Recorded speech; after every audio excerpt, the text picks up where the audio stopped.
السلام علیکم ورحمۃ اللہ وبرکاتہ۔ مفتی نگران کی خدمت میں یہ سوال عرضی خدمت ہے کہ مرد حضرات جب نماز پڑھتے ہیں تو کیونکہ سردی کا موسم ہے اور اوپر چادر لیتے ہیں، تو چادر لینے کے حوالے سے شرعی حکم کیا ہے؟ اور اگر چادر لی جائے تو کس انداز میں لی جائے؟ کیا اس میں ایک ہاتھ باہر ہونا چاہیے کہ نہیں ہونا چاہیے؟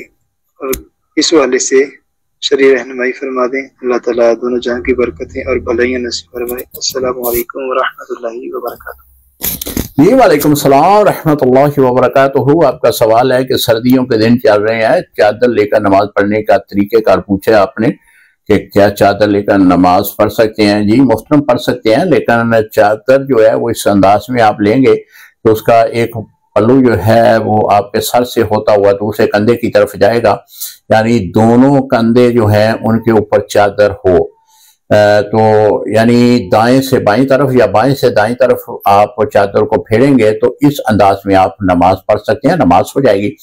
اگر آپ نے جو ہے چادر کو گلے میں ڈال کر لٹکا لیا تو یہ سجدہ صوب ہوگا، اس طرح نماز پڑھنا جو ہے وہ مکروہ ہے۔ تو آپ چادر کو اس انداز میں لیں گے کہ آپ کو سر کو ڈانپتی ہوئی دائیں سے بائیں کندھے پہ آپ اسے ڈال لیں۔ ہاتھ کے بارے میں آپ نے پوچھا کہ ہاتھ باہر نکالنا ضروری ہے۔ جی اگر آپ کے چادر کے اندر ہاتھ ہوں تب بھی نماز ہو جائے گی، اگر باہر نکالنا چاہ رہے ہیں تو نکال لیں، تب بھی نماز آپ کی ہو جائے گی۔ سردی کی شدت ہے جس کی بنا پہ جو ہے آپ ہاتھ باہر نہیں نکالنا چاہ رہے، نماز تب بھی ہو جائے گی۔ السلام علیکم ورحمۃ اللہ وبرکاتہ۔